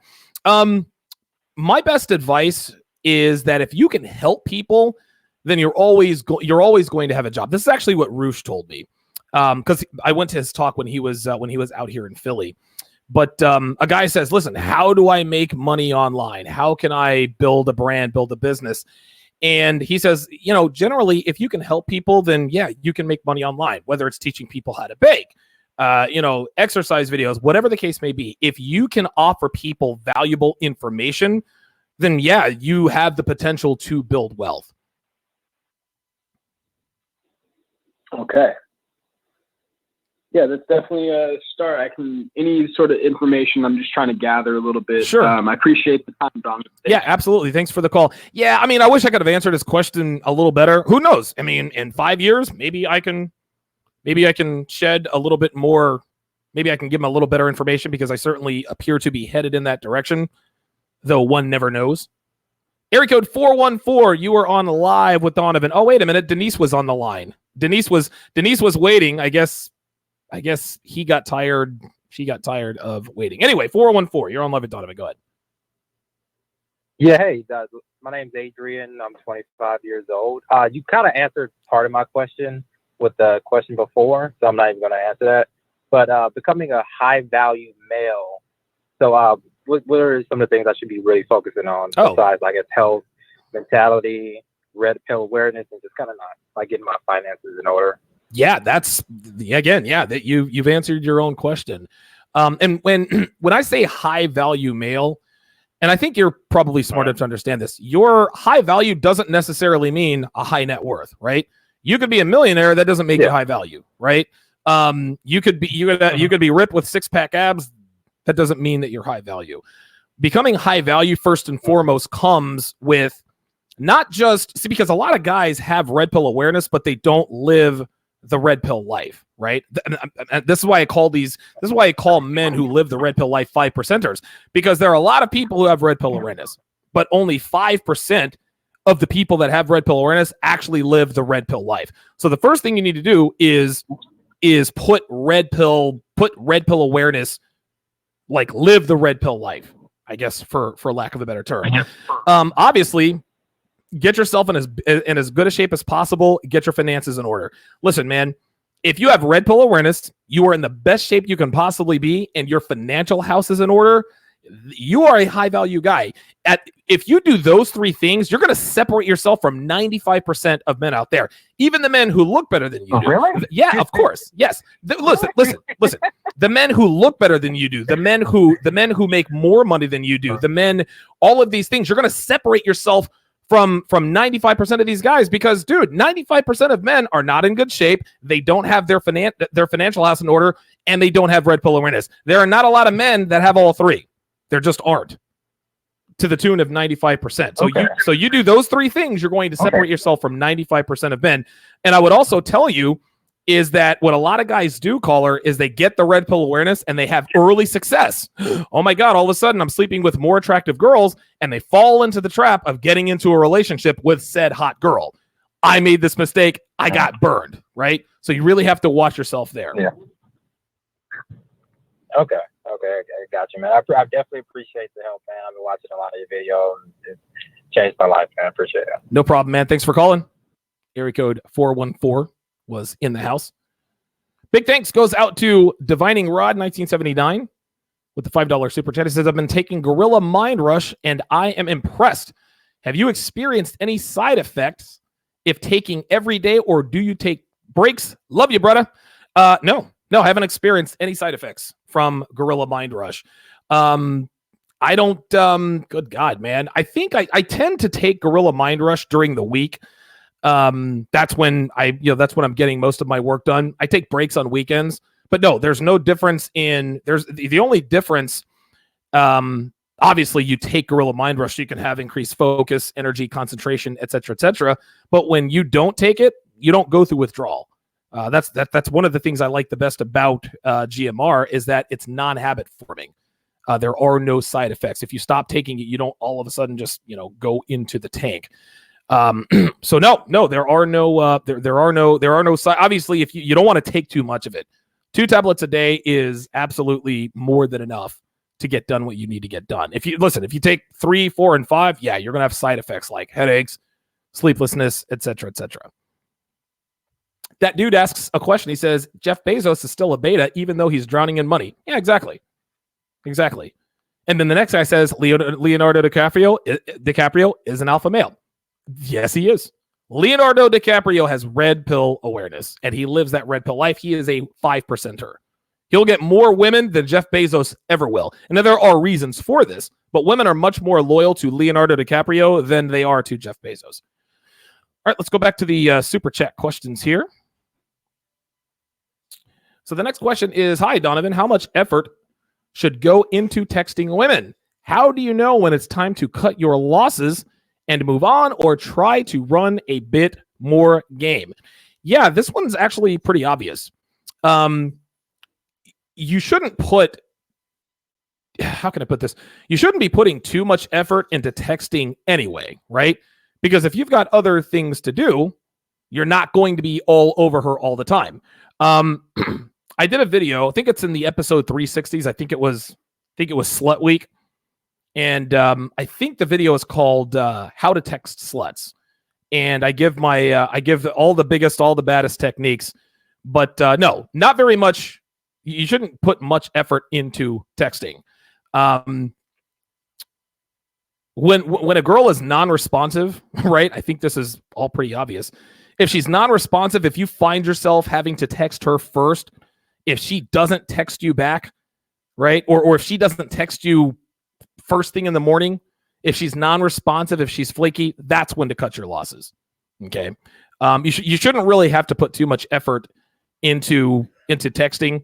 And I talk about that in, I think it's episode 361. I can't remember exactly, but it is absolutely text. Hey, here, fill this up with water, would you? Thanks. Devin just got home, so now she gets to play maid. Awesome. All right, let's go to the phone lines. Area code 281. You're on live with Donovan. Go ahead. Hey, Donovan, this is my name is Andre. I'm from Texas, but I've been listening to your show and watching it, man. I'm just very impressed and very much enjoying it. So, going through a divorce myself right now. This is my third divorce, and I'm trying to wonder, how do I get back in the game and not, scare away female with the fact that I do have that baggage, unfortunately, No, that makes sense. Now, when you say baggage, what baggage are you talking about? I mean, I have kids from my marriages as well. So okay. Kids and as well as, but like you said, third divorce. No, I understand. What is the custody agreement more than likely going to be? Is it going to be 50-50? You get the kids, does she get the kids? Standard, basically just joint custody. I have them every other weekend, the usual stuff like that. Okay. I'm going to blow your mind here, man. Contrary to popular belief, having kids doesn't hurt men on the dating market. Okay. Women say all the time, oh, if he has kids, forget it. All right, fine. They can say that if they want to. Okay. But if you have children, believe it or not, this is pre-selection. Now, of course, you have to have the game. You have to be in good shape and all that good stuff. Okay. But children for men are not the same baggage as children for women. Okay. When a man sees a good-looking woman and then he sees she has kids, we're like, oh, God, she has kids. That doesn't mean we don't still want to bang her, but we're like, you know what? We're not thinking about a long-term relationship. What do girls say when they see a good-looking guy and he has kids? Oh, he has kids, right? I say this all the time, John, all the time. Sexual attraction is not symmetrical. The things that attract us are not the same things that attract them. I'm not going to tell you that your kids help you in the dating game, but they do not hurt. That being said, don't bring up the fact that you have kids, right? Don't bring up your 3 divorces. Yeah. Right. You don't want to, you don't want to be, you don't want to tell, if she says, so have you ever been married? Yeah. A few times. Oh, wow. So you've been divorced? Yep. How many times? Yep. Working on number 3. Oh my God. Why? I'm not really the best. I'm a decent dad. I like to think so, but I'm not really the best husband. I'm trying to work on that. Right. What do you think she's thinking in her mind? Yeah. When you, all kinds of stuff. Right. She's like, wait a minute. This guy said he was a good father, but not the best husband. Ooh, that means he's a cheater. Oh, so you're a cheater? Are you married? Right. Gotcha. You understand what I'm saying? So again, don't shy away from those kind of, well, have you ever cheated in a relationship? Well, who hasn't? Right. I mean, you have, I have, you have. Well, I've never cheated. Oh God. Yeah. Oh, well then in that case, you know what? Then I don't have any kids. I guess we're just going to be the perfect couple because you've never cheated before. You have to let her know. You have to let her know that, listen, you know the game, you know how it goes. But again, single fathers are far more attractive to women than single mothers are to men. Never, ever, ever forget that. Okay. Don't volunteer that information, right? She's going to find out sooner or later. Don't volunteer that you're not, that you're in the middle of a divorce. And if she asks you about the details, don't give her any details. Listen, I'm not going to get into it, but let's just say I wasn't always the best husband. And just leave it at that. And the way you do this, you have to do so in such a way that implies that you cheated on your wife, and that's why you're divorced. And guess what, caller? Women will not reject you if they find out that you cheated on your girlfriend or wife. Oh my, I have never, ever, ever heard of a girl saying, I'm not interested in that guy anymore because I found out that he's a cheater. Never happens. Never, ever. They'll bitch and they'll mutter, oh my God, he's a cheater, and that's a red flag. OMG, guess what? She's still on her knees at the end of the night. Because as bad as cheating is, I guess if you want to call it that way, cheating is pre-selection. Cheating is proof that other women want to bang you. So don't shy away from that stuff. All right. I appreciate it. Thank you. Excellent. All right, man. Thanks for the call. Area code. Yeah, absolutely. That was area code 281. Let's go to the next caller. Let's go to area code 310. You are on live with Donovan. You go ahead. Hey, Ray. How you doing? Doing good, man. Hey, quick question. I recently came across your YouTube videos and all the content you put out there. Great stuff. Thank you. Life-changing stuff. The thing is that a lot of the stuff that you talk about, I believe in it wholeheartedly. The thing is that I'm going to try to implement that in my current relationship that I started about a year ago. Unfortunately, I made some of the mistakes that you say you really need to watch out for when you vet. Okay. But my question is like, before I start implementing some of the ideology that you talk about, I don't want to like dump it all at once because she's gonna know, hey, what books are you reading? What videos are you watching? Where are you? Why would you think? Well, hold on. Now, why would you think that? Because it's not you, right? Like all of a sudden, you start implementing red pill game, and she's like, "Oh, wait a minute, something's changed," right? It's a little incongruent to what she's been used to as far as how I've been treating her. Okay, let me stop you right there. Oh, hold on. Let me stop you right there. She won't know if you don't tell her. Even if you go from simp on Monday to pimp on Tuesday, right? If she who cares what she thinks, caller? Like what a woman thinks about why you're acting however way you're acting is immaterial. Okay? Women think they care about the why. They don't need to know about the why. Okay? The only thing she needs to know is the what, and the what is the way you are treating her. So don't avoid exuding masculine dominance, traditional masculinity, red pill awareness, because you think she's going to think that you've been reading books or watching videos. That's how this goes. Be unapologetically masculine. And if she says to you, "What books have you been reading? This and that and the other." Dude, I don't read books. You've been watching videos or something. No, you've been watching videos. Like, what the hell's wrong with you?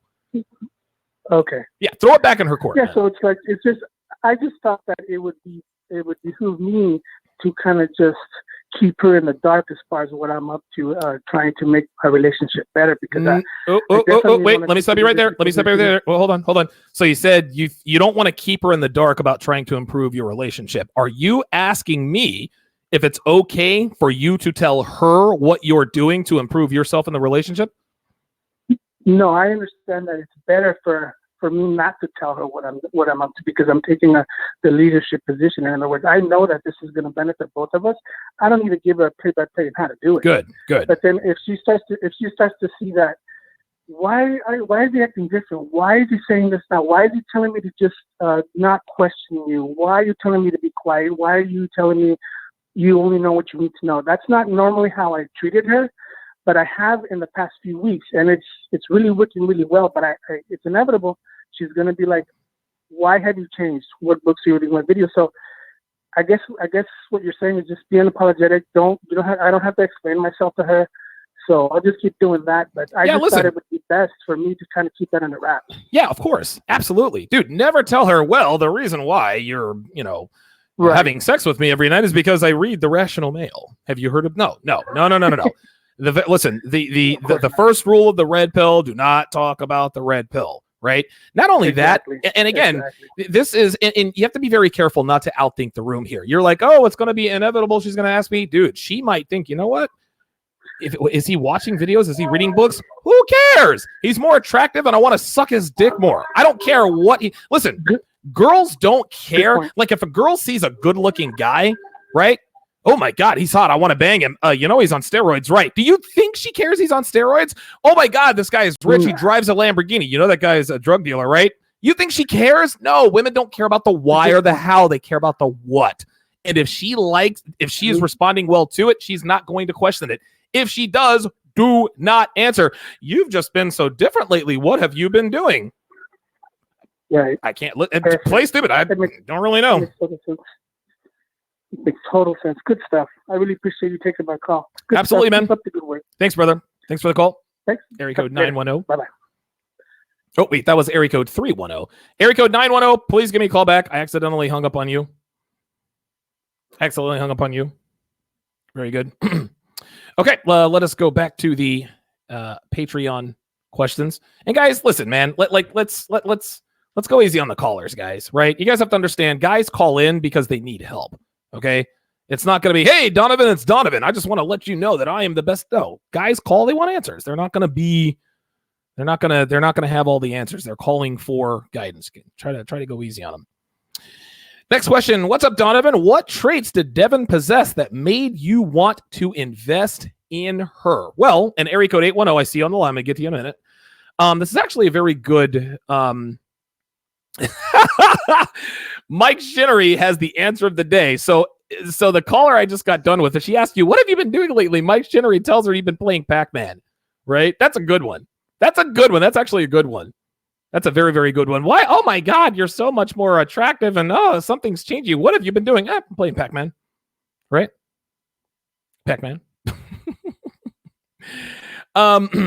So, all right, I got 2 callers in the queue. I'm going to get through these as quickly as possible. 810 and 860. I see you in the queue. So, this patron wants to know. What. Hang on a second. He wants to know what traits did Devin possess that made me want to invest in her.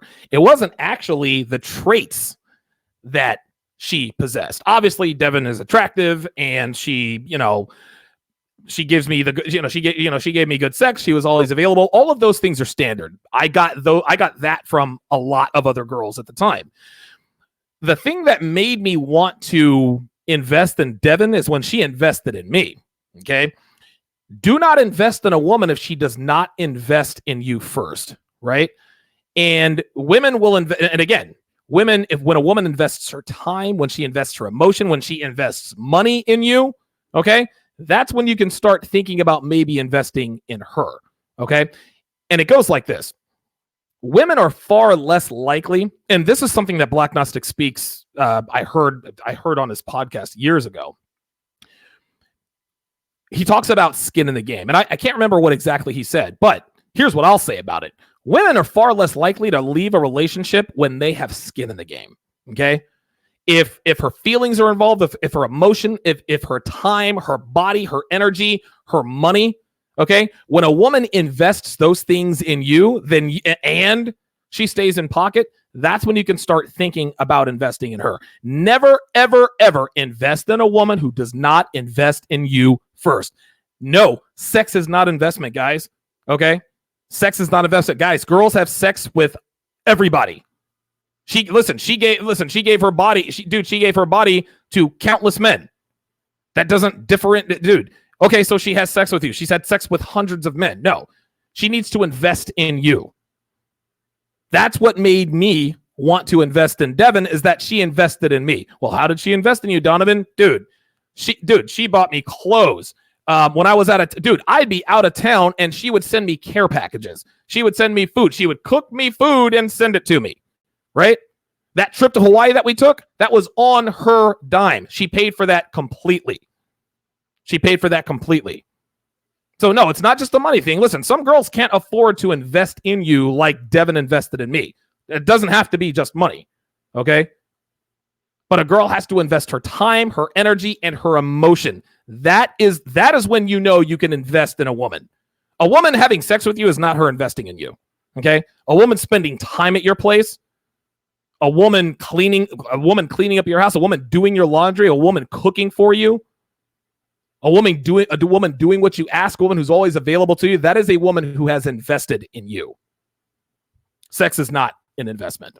Very, very good question. Very good question. All right, let's go back to the phone lines here. Actually, wait a minute. Hang on, 810 and 860. Give me just a second. Big thanks to Gilbert Dragici. I hope I pronounced that correctly. With the $5 super chat, he says, "What are your thoughts on a red pill relationship? The woman I'm with, we lost our virginity together. Reads Rollo introduced me to you, etc." Ooh, wow. Listen, man, if your girl introduced you to me, it's always too hot or too cold in here. If your woman introduced you to me, or she introduced you to Rollo Tomasi, bought you the Rational Mail, whatever the case may be, I suppose that could be a good thing. I need a little more context, but I would say that is probably a good thing. If you lost your virginity to each other, that's not bad. That's all well and good. And it is good that she reads Rollo Tomasi, and it's good that she says, "Hey, check out this Donovan guy." This could mean that you're lacking in the masculinity category. I don't really know, because you didn't really give me much detail.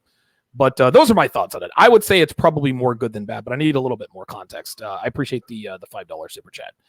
914-205-5356 is the number to call to get in on the show. Area code 810. You are live with Donovan. Go ahead. Hey Donovan, this is Cameron. I wanted what's up, brother? to give you a quick question. Sure, man. Oh, what's up? And I wanted to make a quick point too. Okay. You know, I've been seeing it with my point. I've just been, looking up a little bit more research on the old Antonio Brown case. Oh yeah. And I think a very telling thing is because I heard about touchdown Eddie Brown and whatnot. So I knew he was a very famous football player, but he had him when he was 18, his senior year of high school. So I think that's very telling. So it's more than likely that Antonio, he was raised by a single mother. That's right. And he's a prime example, So, and he might have had a little bit of money growing up, but if your name is, touchdown Eddie Brown, you was sleeping with a bunch of women. Of course. So I'm sure they didn't stick together that whole time. Of course. So, so I think he's basically lived almost always still trying to be his father, almost. And no one's ever taught him how to be a man. No, I agree. Yep. And then just getting to my question, what's your thoughts on getting numbers versus giving girls your numbers? Because I've kind of done them both. I just want to hear your thoughts on it. Yeah, man. I think both can be effective, right? I've never been a guy who gives a girl numbers. Getting a girl's number is much more difficult, okay? But when you get a girl's number, and again, Steve the Dean is on the side of giving her your number. Alan Roger Curry gives the girl his number. Me, on the other hand, listen, you can have success both ways. The reason why I get the number instead of give my number is because getting the number is much more impressive, okay? You put your balls on the line, you risked rejection, right? And you went for it, okay? Any man, here's the difference between giving your number and getting a number. Any man can give a girl his phone number. Listen, every girl will laugh and smile. Okay, yeah, I'll take your number, right? Any guy can give numbers, but not every guy can do that. And so you have two scenarios, right? Got a couple of roommates. Dude, I gave my number to 127 girls today, right? Oh my God. High five, dapping it up, give your number to 127 girls today. His roommate says, I got 8 phone numbers today. Who's more impressive? The guy who gave his number to 120 some odd girls, or the guy who got 8 phone numbers? It's the guy who got 8 phone numbers. That's the hard. That's exactly right. Here's another reason I get phone numbers instead of giving phone numbers is because when you give a girl your phone number, you are putting her in control, right? And again, detractors of this would say, well, listen, if I give her my phone number, if she calls me or texts me, I know she's interested. Okay, fair enough. Fair enough. But again, your success rate, if you talk to 100 girls and give them all your phone number, okay, I don't know, maybe 2 or 3 might text back, okay, but if you talk to 100 girls and you get 15 numbers, I promise you at least half of them are going to at least text back, right? It's not about her showing interest. It's not about her showing interest in you. It's about you showing interest in her, right? Because you have to understand, Cameron, a lot of times when you approach a girl, she looks at you, you might not be her type. Like, that's just how it is. You might not be her type. But if your game is tight, if you make her laugh, if you make her qualify herself to you, in her mind, she's thinking, you know what? This guy's not really my type, but I kind of like this guy's swag. Yeah, I'll give him my phone number. I'll give him a shot and see what happens. This is how it happens. I'm not saying that giving girls your phone number is the wrong thing to do, but when you get a girl's phone number, that drastically increases your odds of success. Okay. All right. Thanks. Appreciate it, Donovan. Absolutely, man. Thanks for calling in, man, and good luck on Sunday, dude. Yep. All right. Man. Yeah, I know we did. Yeah, Cameron is he's in the TSR fantasy league. I took my first L against the Fighting Tomasis this past weekend. 914-205-5356. Let us go to the phone lines. Area code 860. You're on Live with Donovan. You go ahead. Hey, Donovan, what's up, dude? It's Myron Gaines out of Miami. Hey, Myron, what's up, brother? How you doing, man? I'm chilling, dude. I'm stuck in this Miami traffic, so I figured I'd call in and great show, man. That's it. Just want to show support. Absolutely, man. I appreciate it. I'm actually just real quick off the topic. I'm gonna have to. I can't use protein shakes to get to my protein anymore. For whatever reason, dude, I just don't like the way they taste anymore. I guess I've drank them for so long. I'm just gonna have to do it the good old fashioned way: steak, chicken, and eggs, man. No worries, man. I can. I'll send you some. I'll send you some recommendations that taste good offline. Good, very good. It's not that protein shakes taste bad. I'm just tired of them. It's just yeah. So I just did it with. Oh yeah, it gets tiring, dude. I feel you, bro. It gets tiring. I take like 3 or 4 scoops a day, and it is annoying. I'm not gonna lie. Yeah. But it's just so easy. You know what I mean? It is. But It is. but food is always better than protein. Food is always better. Absolutely. Yeah. We'll definitely talk a little bit later on today, man. Yeah. No, I just want to say, great show, dude, as always, and just show support, man. Take it easy. Appreciate it, man. Myron Gaines checking in from the 305. Hey, Dev, turn up the AC, would you? Hey, Dev. Devin's listening to the show. Devin. Oh, okay. Oh, okay. Yeah. she got the message late. Yeah. Turn that bad boy down. Devin's a fan of the show. All right, let's go back to the Patreon questions. I've got a couple more here. Quickly. All right. So this next question is, hey, Donovan, thanks for answering my question last week. My career is a commercial airline pilot, and I am a novice comic book writer, so I travel a lot. I'm 5'10" and am in decent health, and I have, let's say, a weakness for Latin women and Black women.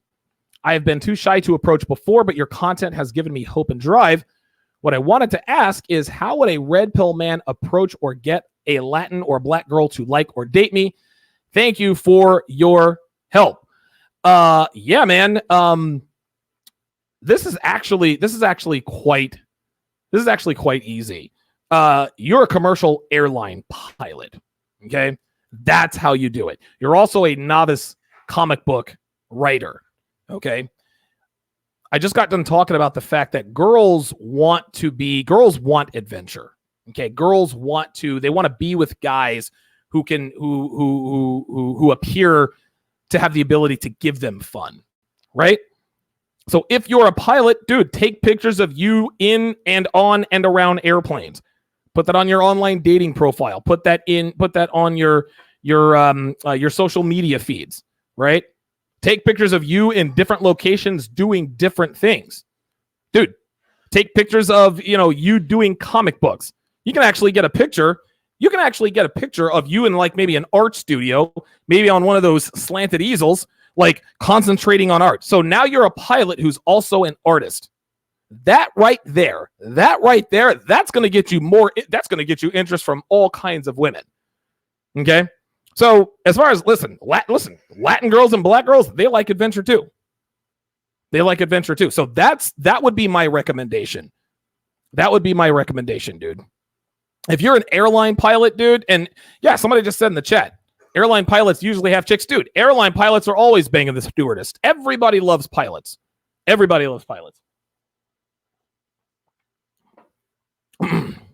Definitely highlight the fact that you are a pilot. Don't, again, demonstrate. 90 seconds. You have 90 seconds to get in on the line. Let's answer these last few questions here.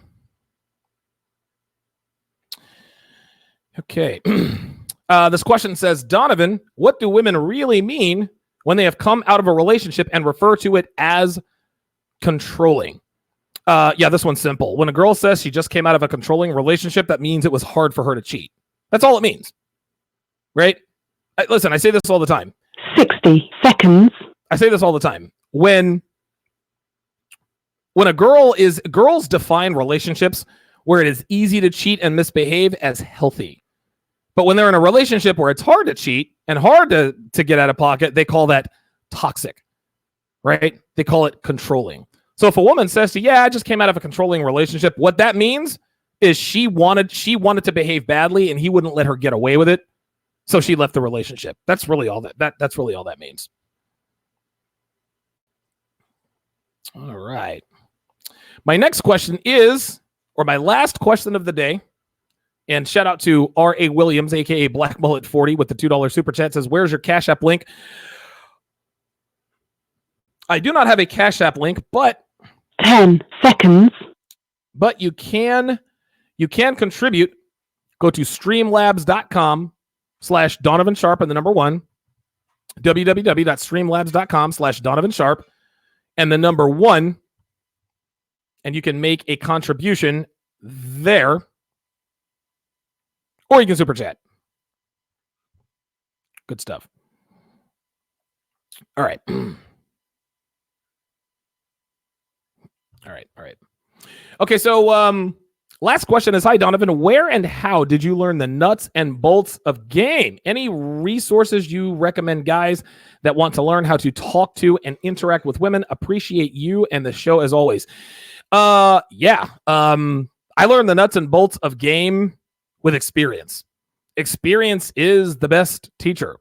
Listen, there are plenty of resources, and this was actually submitted by a patron. I think as recently as maybe a couple of You gonna take a cough drop for that? Do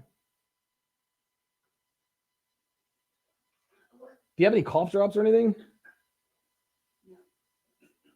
We gotta get you some cough drops.